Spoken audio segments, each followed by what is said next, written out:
kind of her that she is here, and please allow her to stay here very briefly for 5-10 minutes, and she would leave after that. So, Yvette, please come over.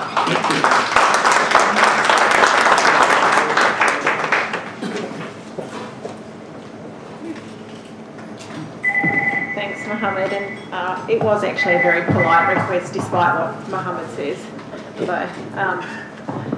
And I just wanted to begin tonight by acknowledging the traditional custodians of the land, the Ngunnawal people, and I pay my respects to their elders past and present. And I acknowledge the significant contribution that they make to the life of this city and this region. Thanks very much, Muhammad Ali. I'm very sorry I can't spend more time here tonight during this forum. Dr. Helen Watchers, lovely to see you here, and Veronica Wensing representing the Greens Party. Thanks again for the invitation. I'm very pleased to be here, just for a moment anyway, with all of you, but also with Helen Watchers as well, and Veronica. Both are important women leaders in their own right. It's these kinds of independent voices that have been so important in recent years to Australia, which has struggled with some of its immigration policies, that's for sure. For many of us, there remains a confronting gap between where we are now on this issue, on how Australia responds to some of the world's most vulnerable people, and to where that we want to be. For some years now, we have been and seen a national debate without enough balance from our political leaders. And I'm glad to have had the opportunity to speak among friends here tonight. Mohammed has asked the crucial question, who's right and who's right? And we all have our views, but I'm a firm believer in working to understand the views which are different from mine, to understand the fears and the differences that are going on in people's lives, and to understand that they are targets for the political games of fear that some politicians and those on the conservative sides of politics play with them, based on their own fears and issues that they're facing and confronting them in their own lives. From me, I've spent time just talking and listening to people throughout our community about these issues. I get reminded time and time again of what a proud and welcoming home to different people and cultures Canberra has been. As Minister, I see it every day with the great contributions that migrants and refugees make in Canberra to our diversity, to our colour and to our strength. And there are many examples of this. The National Multicultural Festival is a perfect example of how we celebrate our culturalism and our multiculturalism. The citizenship ceremonies that we hold here in the ACT, one coming on Thursday this week, where a couple of hundred new citizens will be calling Canberra their home. I'm really privileged to be able to preside over those ceremonies. The daily events at the Theonataris Multicultural Centre. I might just speak loudly, hey? Yeah. Okay. That's better.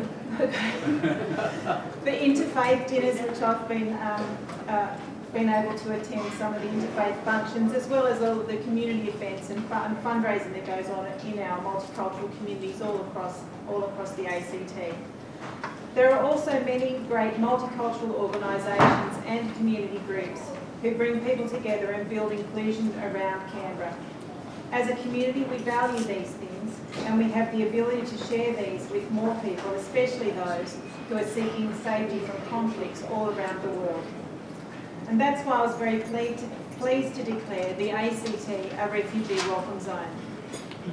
Our government has been very consistent in its support for refugee and migrant families over the years, and I saw it as entirely appropriate to make this formal commitment.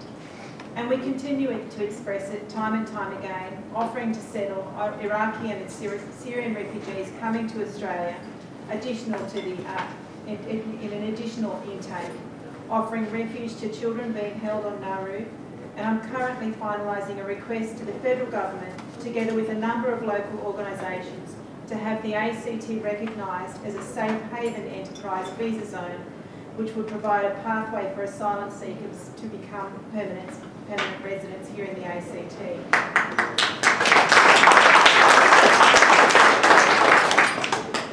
On that note, I've been very fortunate in the last week to meet some recently arrived Iraqi refugee families who are now calling Canberra their home.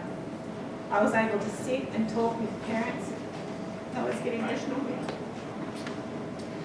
And their children.